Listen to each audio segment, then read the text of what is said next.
महाराज जी, हम मन, कर्म, वचन और शरीर से बहुत पाप किया हूँ। हम मानते हैं कि दुनिया का सबसे बड़ा पापी मैं ही हूँ महाराज जी। अब मेरा उद्धार कैसे होगा महाराज जी? हाँ, नाम संकीर्तनम यस्य सर्व पाप प्रणाशनम प्रणामो दुख शमनम तम नमामि हरिम परम। भगवान को दंडवत करो, 108 दंडवत रोज नियम से भगवान की करो। शरीर स्वस्थ है और खूब नाम कीर्तन करो, नाम जप करो। आप क्या दूसरों को पवित्र करने वाले बन जाएंगे, आप स्वयं पवित्र हो जाएंगे।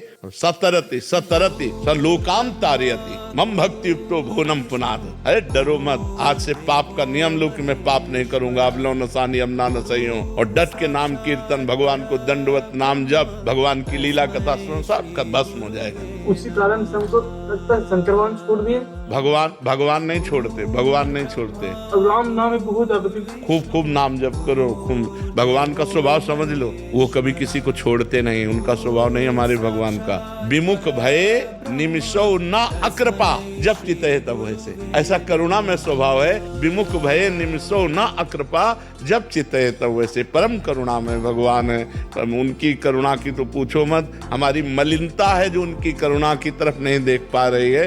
खूब नाम कीर्तन करो, नाम जप करो, इसी से पवित्र हो जाओगे। यात्रा कर रहे हैं तो हम साधु संत के संग किए हैं और वहाँ कभी के भोजन भी किए, नहीं कुछ रहने कारण नहीं दे पाए। कोई बात नहीं। वहाँ की चरण और वहाँ दोना पत्तल जो पड़े हैं उनको फेंक दो, पोछा लगा दो, झाड़ू लगा दो। संत के आश्रम में यदि प्रसाद पावे तो अर्थव्यवस्था कुछ कर दे, अगर अर्थव्यवस्था नहीं तो शरीर से सेवा करे। पूरे आश्रम में झाड़ू लगा दे, पूरी से कुछ ऐसी सेवा कर दे, वहाँ की नाली साफ कर दे, कुछ ऐसा कर दे तो वो ठीक रहता है। संतों के यहाँ अगर हम भिक्षा ग्रहण करें, भोजन ग्रहण करें तो हमें दो प्रकार से, या तन से या धन से हमें सेवा करनी चाहिए। ऐसे खा के मुंह पोछ के नहीं चल देना चाहिए, नहीं सुकृत नष्ट हो जाएंगे। साधु महात्मा का अन्न ऐसे नहीं होता, वो बहुत दान पुण्य का होता है और वो सब भगवत स्वरूप होता है। तो वहाँ सेवा करनी जरूरी, नहीं तो बुद्धि भ्रष्ट हो जाएगी। जो संतों के आश्रम में रहते सेवा नहीं करते उनकी बुद्धि भ्रष्ट हो जाती है। सेवा अत्यंत अनिवार्य है, चाहे जैसी सेवा मिले, भले वो नाली साफ करने की हो, भले वो कोई सेवा हो। हम तो कहते धन्य है वो जो संतों के यहाँ की नाली बाथरूम साफ करते हैं, धन्य है उनका जीवन, परम पवित्र हो जाएंगे। और संतों के प्रति भाव तो बन जाए केवल कि हम उनके सेवक हैं, फिर खाओ पियो, कोई परेशानी नहीं है। और यदि ऐसा भाव न बने तो फिर धन देना चाहिए। 100 का पावे तो 200 रुपया